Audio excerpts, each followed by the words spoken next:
جو لوگ اللہ کے احکام و ہدایات کو ماننے سے انکار کرتے ہیں اور اس کے پیغمبروں کو ناحق قتل کرتے ہیں اور ایسے لوگوں کی جان کے درپے ہو جاتے ہیں جو خلق خدا میں سے عدل و راستی کا حکم دینے کے لیے اٹھیں، ان کو دردناک سزا کی خوشخبری سنا دو۔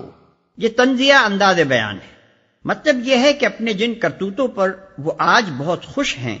اور سمجھ رہے ہیں کہ ہم بہت خوب کام کر رہے ہیں، انہیں بتا دو کہ تمہارے ان اعمال کا انجام یہ ہے۔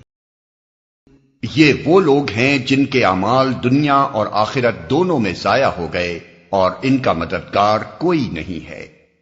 یہ وہ لوگ ہیں جن کے اعمال دنیا اور آخرت دونوں میں ضائع ہو گئے، یعنی انہوں نے اپنی قوتیں اور کوششیں ایسی راہ میں صرف کی ہیں جس کا نتیجہ دنیا میں بھی خراب ہے اور آخرت میں بھی خراب ہے، اور ان کا مددگار کوئی نہیں ہے۔ یعنی کوئی طاقت ایسی نہیں ہے جو ان کی اس غلط صحیح و عمل کو سفل بنا سکے یا کم از کم بدانجامی ہی سے بچا سکے۔ جن جن قوتوں پر وہ بھروسہ رکھتے ہیں کہ وہ دنیا میں یا آخرت میں یا دونوں جگہ ان کے کام آئیں گی، ان میں سے فی الواقع کوئی بھی ان کی مددگار ثابت نہ ہوگی۔ تم نے دیکھا نہیں کہ جن لوگوں کو کتاب کے علم میں سے کچھ حصہ ملا ہے ان کا حال کیا ہے؟ انہیں جب کتاب الہی کی طرف بلایا جاتا ہے تاکہ وہ ان کے درمیان فیصلہ کرے تو ان میں سے ایک فریق اس سے پہلو تہی کرتا ہے اور اس فیصلے کی طرف آنے سے منہ پھیر جاتا ہے۔ انہیں جب کتاب الہی کی طرف بلایا جاتا ہے تاکہ وہ ان کے درمیان فیصلہ کرے، یعنی ان سے کہا جاتا ہے کہ خدائی کتاب کو آخری سند مان لو، اس کے فیصلے کے آگے سر جھکا دو، اور جو کچھ اس کی روح سے حق ثابت ہو اسے حق، اور جو اس کی روح سے باطل ثابت ہو اسے باطل تسلیم کر لو۔ واضح رہے کہ اس مقام پر خدا کی کتاب سے مراد تورات و انجیل ہے، اور کتاب کے علم میں سے کچھ حصہ پانے والوں سے مراد یہود و نصارہ کے علماء ہیں۔ ان کا یہ طرز عمل اس وجہ سے ہے کہ وہ کہتے ہیں آتش دوزخ تو ہمیں مس تک نہ کرے گی، اور اگر دوزخ کی سزا ہم کو ملے گی بھی تو بس چند روز۔ ان کے خود ساختہ عقیدوں نے ان کو اپنے دین کے معاملے میں بڑی غلط فہمیوں میں ڈال رکھا ہے۔ اور اگر دوزخ کی سزا ہم کو ملے گی بھی تو بس چند روز، یعنی یہ لوگ اپنے آپ کو خدا کا چہیتا سمجھ بیٹھے ہیں، یہ اس خیال خام میں مبتلا ہیں کہ ہم خواہ کچھ کریں بہرحال جنت ہماری ہے،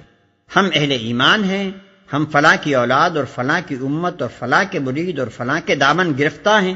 بھلا دوزخ کی کیا مجال کہ ہمیں چھو جائے، اور بالفرض اگر ہم دوزخ میں ڈالے بھی گئے تو بس چند روز وہاں رکھے جائیں گے تاکہ گناہوں کی جو علائش لگ گئی ہے وہ صاف ہو جائے، پھر سیدھے جنت میں پہنچا دیے جائیں گے۔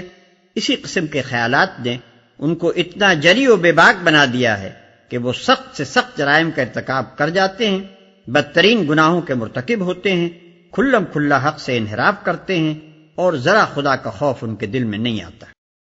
مگر کیا بنے گی ان پر جب ہم انہیں اس روز جمع کریں گے جس کا آنا یقینی ہے۔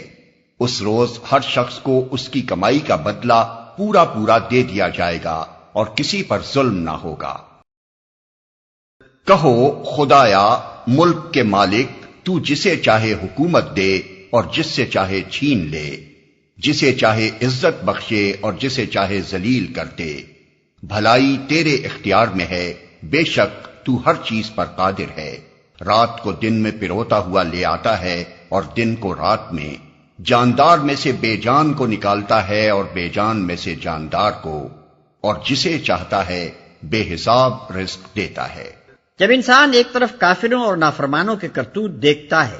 اور پھر یہ دیکھتا ہے کہ وہ دنیا میں کس طرح پھل پھول رہے ہیں، دوسری طرف اہل ایمان کی اطاعت شعاریاں دیکھتا ہے اور پھر ان کو اس فقر و فاقہ اور ان مصائب و آلام کا شکار دیکھتا ہے جن میں نبی صلی اللہ علیہ وسلم اور آپ کے صحابہ کرام رضوان اللہ تعالی علیہم اجمعین 3 ہجری اور اس کے لگ بھگ زمانے میں مبتلا تھے، تو قدرتی طور پر اس کے دل میں ایک عجیب حسرت آمیز استفہام گردش کرنے لگتا ہے۔ اللہ تعالیٰ نے یہاں اسی استفہام کا جواب دیا ہے، اور ایسے لطیف پیرائے میں دیا ہے کہ اس سے زیادہ لطافت کا تصور نہیں کیا جا سکتا۔ مومنین اہل ایمان کو چھوڑ کر کافروں کو اپنا رفیق اور دوست ہرگز نہ بنائیں، جو ایسا کرے گا اس کا اللہ سے کوئی تعلق نہیں۔ ہاں یہ معاف ہے کہ تم ان کے ظلم سے بچنے کے لیے بظاہر ایسا طرز عمل اختیار کر جاؤ، مگر اللہ تمہیں اپنے آپ سے ڈراتا ہے اور تمہیں اسی کی طرف پلٹ کر جانا ہے۔ بظاہر ایسا طرز عمل اختیار کر جاؤ، یعنی اگر کوئی مومن کسی دشمن اسلام جماعت کے چنگل میں پھنس گیا ہو اور اسے ان کے ظلم و ستم کا خوف ہو تو اس کو اجازت ہے کہ اپنے ایمان کو چھپائے رکھے اور کفار کے ساتھ بظاہر اس طرح رہے کہ گویا انہی میں کا ایک آدمی ہے، یا اگر اس کا مسلمان ہونا ظاہر ہو گیا ہو تو اپنی جان بچانے کے لیے وہ کفار کے ساتھ دوستانہ رویے کا اظہار کر سکتا ہے،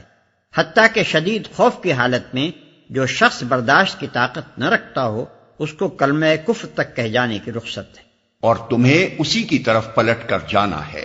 یعنی کہیں انسانوں کا خوف تم پر اتنا نہ چھا جائے کہ خدا کا خوف دل سے نکل جائے۔ انسان حد سے حد تمہاری دنیا بگاڑ سکتے ہیں، مگر خدا تمہیں ہمیشگی کا عذاب دے سکتا ہے، لہذا اپنے بچاؤ کے لیے اگر بدرجہ مجبوری کبھی کفار کے ساتھ تقیہ کرنا پڑے تو وہ بس اس حد تک ہونا چاہیے کہ اسلام کے مشن اور اسلامی جماعت کے مفاد اور کسی مسلمان کی جان و مال کو نقصان پہنچائے بغیر تم اپنی جان و مال کا تحفظ کر لو، لیکن خبردار کفر اور کفار کی کوئی ایسی خدمت تمہارے ہاتھوں انجام نہ ہونے پائے جس سے اسلام کے مقابلے میں کفر کو فروغ حاصل ہونے اور مسلمانوں پر کفار کے غالب آ جانے کا امکان ہو۔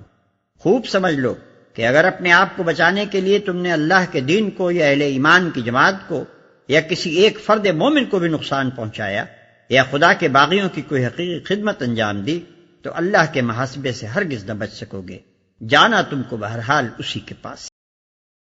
اے نبی، لوگوں کو خبردار کر دو کہ تمہارے دلوں میں جو کچھ ہے اسے خواہ تم چھپاؤ یا ظاہر کرو، اللہ بہرحال اسے جانتا ہے۔ زمین و آسمان کی کوئی چیز اس کے علم سے باہر نہیں ہے اور اس کا اقتدار ہر چیز پر حاوی ہے۔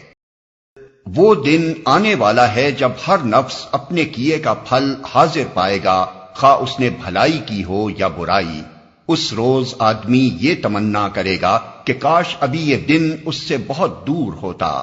اللہ تمہیں اپنے آپ سے ڈراتا ہے اور وہ اپنے بندوں کا نہایت خیر خواہ ہے۔ یعنی یہ اس کی انتہائی خیرخواہی ہے کہ وہ تمہیں قبل از وقت ایسے اعمال پر متنبع کر رہا ہے جو تمہارے انجام کی خرابی کے موجب ہو سکتے ہیں۔